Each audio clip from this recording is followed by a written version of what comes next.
Hello guys, this is Mohit here. I'm founder at Blash, and I have Manas with me. Manas doesn't need much of an introduction.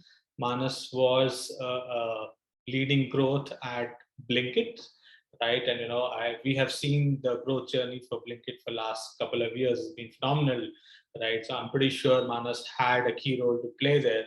So, I'll probably let Manas to, have a couple of words, about his Blinkit journey, how it's been for last couple of years. Welcome aboard, Manas. Very happy to have you here. I'm pretty sure your experience will be valuable for the growth community here. Welcome once again. Thanks a lot, Mohit, and thank you for having me here.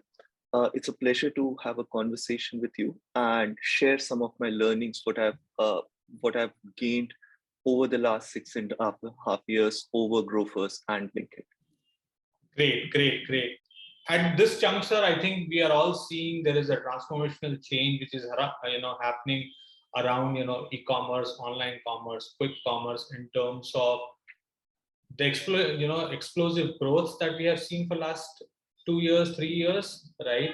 And next couple of years also the growth is being projected in the range of 2x to 3x. Right? Now what has changed in the last couple of years? How we have seen the journey, from the growth perspective, or?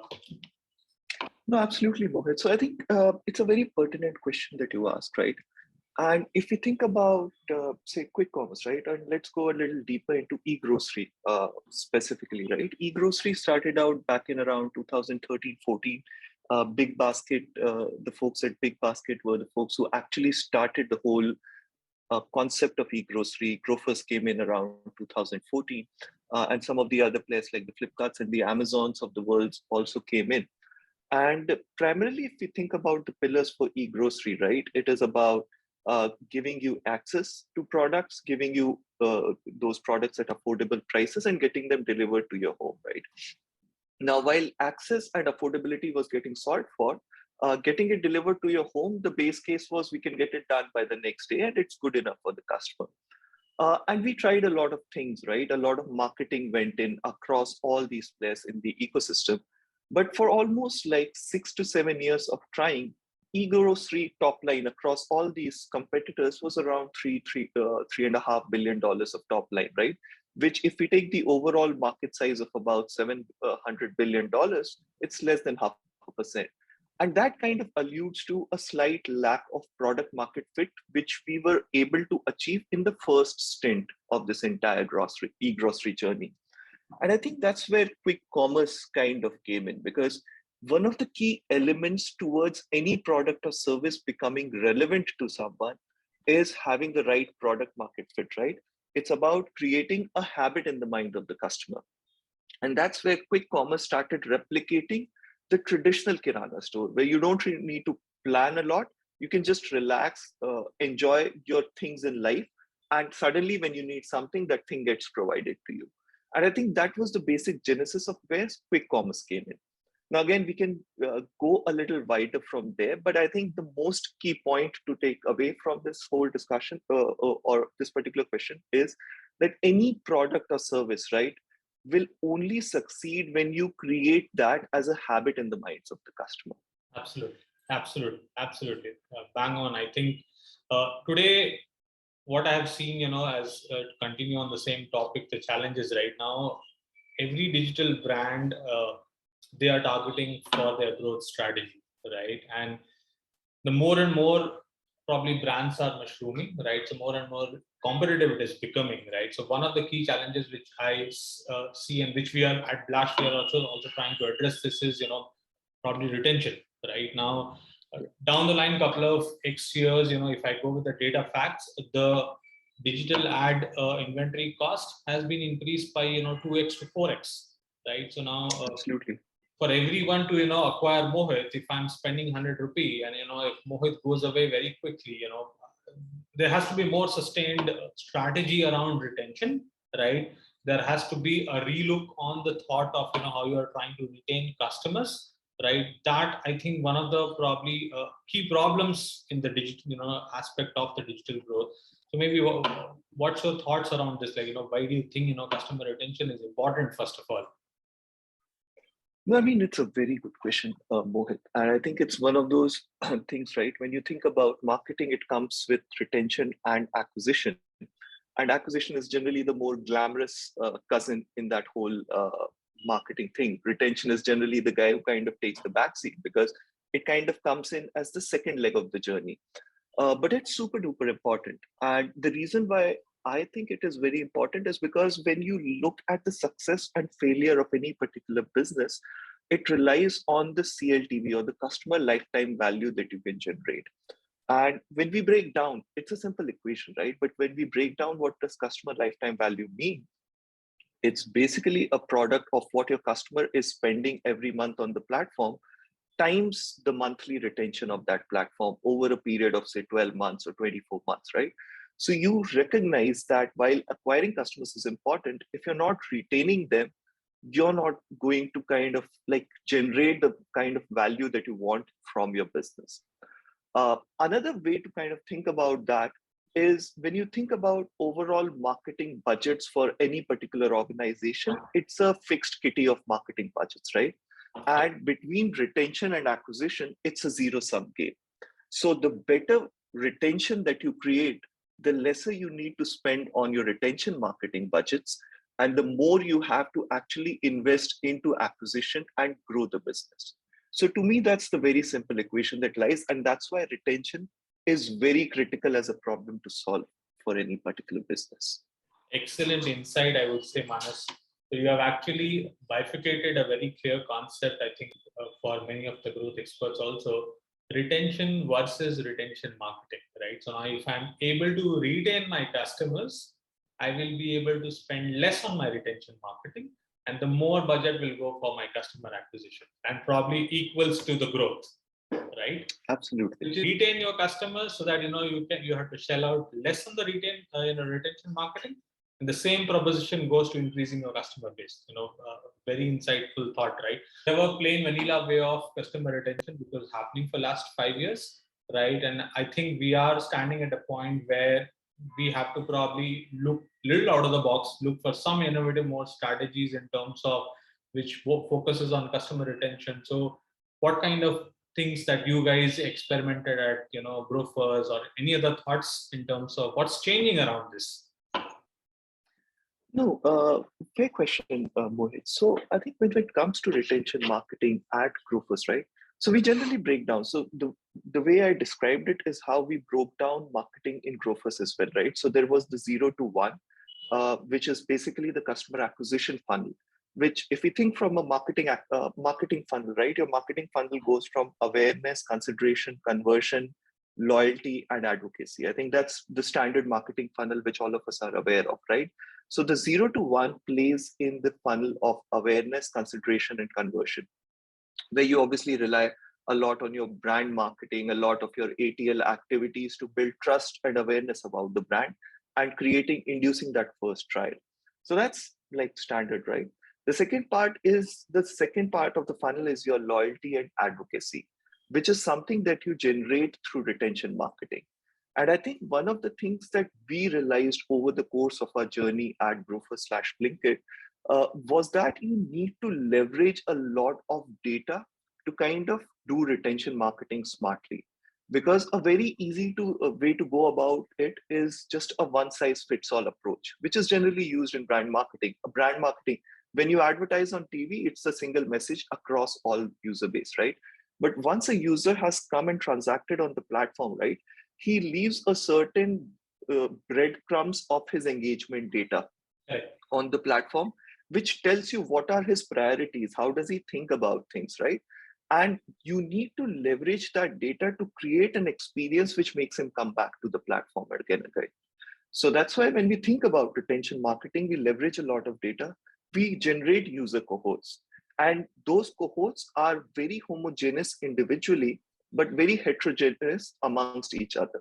So let's say, for example, there is a cohort of users which always responds if you kind of create certain notifications which reminds them what they're running out of.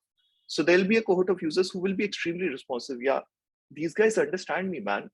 Like, how do they know I'm running out of these things? I'll go and quickly order. But there'll be another cohort of users which doesn't really, like for them, that's not really important. but actually discovering new products is extremely critical. So you get all these new D2C brands which are selling new cool stuff on your platform. For them, getting to know about those things is more important. So can I use a method of reaching out to these guys and tell them, hey guys, this is a new ice cream in town. Why don't you try this out, right? So it's all about creating orders, so creating conversions, but what is the communication that you need to do? Some of the things that you guys also work on, right? Which is engagement on the platform. Some of the users would just love browsing. It's amazing the amount of time that some of these users spend on the platform just browsing, right? And if you can create engaging content for them while they're on the platform, that again creates a hook for them to come and spend time, right? And the moment that they start spending time, the conversion naturally goes up. I mean, one of the things that we have generally observed, and this is observed of data, right? That the probability of a guy checking out an order, if he's added 3 items or more in the cart, goes up by almost 10x to somebody who's just browsing the platform, right? So how do you generate that life cycle for that customer? How do you guide him through that life cycle is extremely important. And that was part of the whole retention marketing that we do. Correct. We used to get engaged probably 10 years back. There used to be a burst of broadcast SMS, which used to be like, partially junk. And after that, the marketing analytics companies came, and then, we started getting a little bit more targeted messages based on the cohorts, right? And probably that used to happen, that started last 5 years, that has been happening, right? Now, do you see there is a change or there is a shift in a consumer expectation around, how do I would want to get engaged? And do you see that this has an impact on the retention as well? Right? A small discussion last week when I was having with one of the D2C primer founder, and what he mentioned was that now in today's world, all these engagement what he's been running, the push page engagement, like he calls this thing as a refrigerators, right? Like whenever I'm keep on nudging my customers, I see there is a spike in my inflow of traffic. But the moment I stop nudging them, or probably I bring down that campaign, the traffic dips drastically, right? Because the inherent need, apart from buying something from that brand, like a cosmetic app, right? This thing where unless until there is a hardcore need, the customer never comes back, right? If I have to buy something, yes, I'll go, right? So this is again the change of drift, in terms of what customer is expecting, in terms of how you used to engage with me and what else I'm expecting, right? What is your thought here, Manas, in terms of changing customer behavior today in terms of engagement? No, absolutely. You're bang on point, Mohit, because today you see, think about the Indian consumer, right?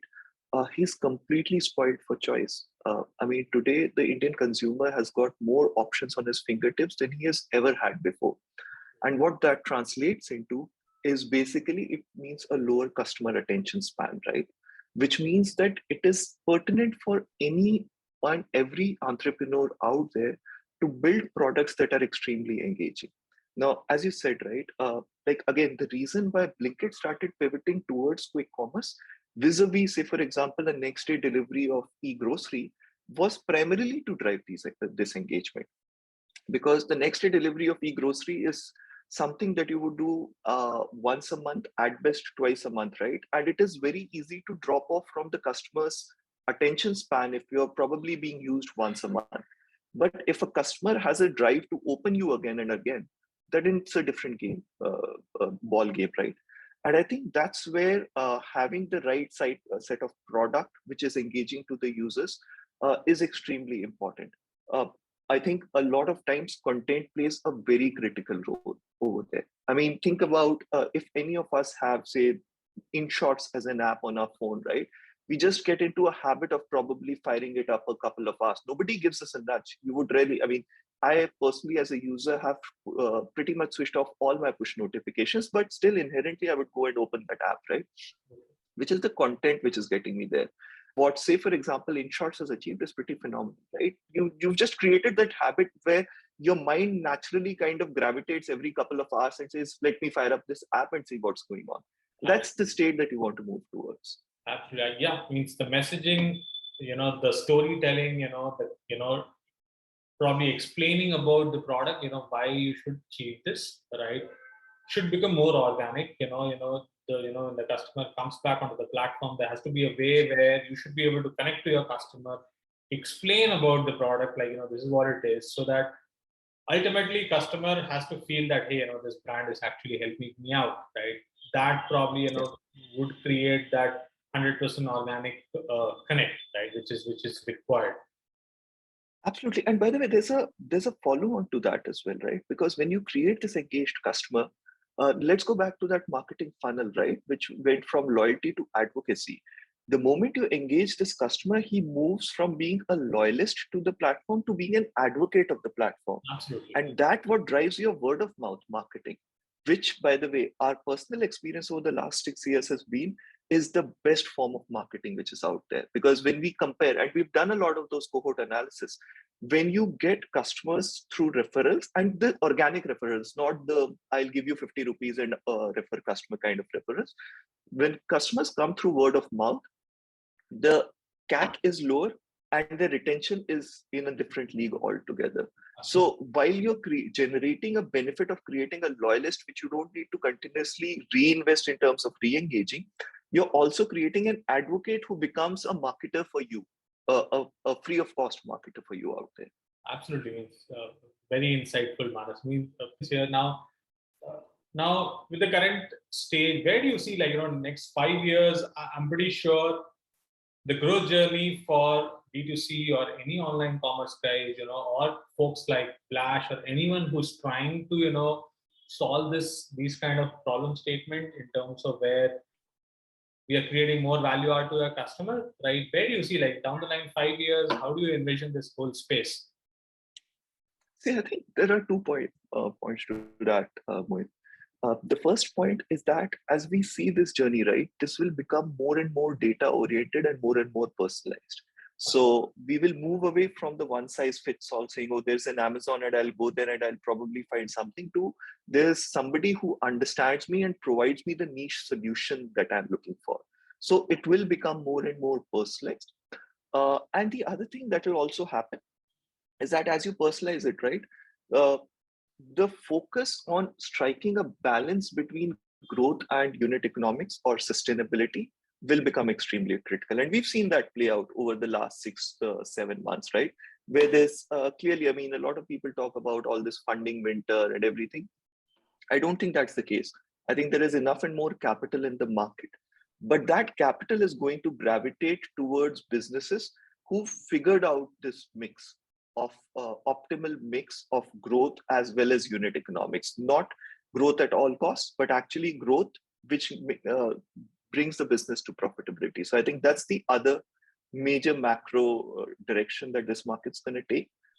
And for people who are actually focusing on the right, creating the right kind of retentions, they're actually in a very good place, right? Because that's the fundamental building block. It's the fundamental ingredient towards striking this balance. Very good. So you touched about this, sustained growth, right? Which I keep reading, I keep probably telling it to my customers also that, what's your plan for next 5 years of sustained growth? So I just want to, hear out from an expert. So if you have to explain or, tell to many of the growth folks who will be listening to this, that what would be the, top three strategies in terms of very simple terms, that how do you ensure your sustained growth in It's next? very simple. The first step to that, Mohit, is just understand your customer, right? Because if your customer wants to buy lemons and you're trying to sell oranges, it's never going to work. So first of all, listen to your customers. And I think that's very important for all the founders and entrepreneurs out there, right? Because a lot of times when you build your first product, you become so obsessed with that it is very easy to kind of tune out the feedback that is coming. And a lot of the times the feedback is not very clear, right? You need to kind of read between the lines to understand what the customer wants. So keep an open mind, right? And be open to changing the product towards to solve the real customer need. Once you do that, right, keep building on that, build a great product and a complete complementary customer experience around it. Because once you create that right customer experience, whether it's engagement, whether it's providing a great service, anything, right, it needs to complement so that you build that consumer trust. The translation of these two things is, of course, a great retention, right? And that will give you the confidence that now when I take my marketing dollars and I invest into growth and I invest into customer acquisition, I have the confidence that once the customer comes on my platform, he's not going to go away because he's going to love the service. Until and unless you have that, you're sitting on a leaky bucket, and that's not a good state to be in, because that's not when you're getting growth, right? When you have a leaky bucket, you're filling in the bucket with new customers, but at the same time you are losing customers, and you're trying to just maintain the water level, and that's a bad state to be in. And we've obviously experienced that state in our own business at times as well. So you need to tick those first two boxes, and the moment you have confidence that those two boxes have been checked, that's where you open the throttle of marketing, and there is enough capital out there to open the throttle of marketing. That session was very, very engaging, right? Thank you once again. No, absolutely. I mean, thanks for having me, Mohit. It was wonderful discussing these things with you. So it was my pleasure, and all the best to Blash as well towards all the things that you're trying to create. Great, great, great. Thank you, Manas. Thank you.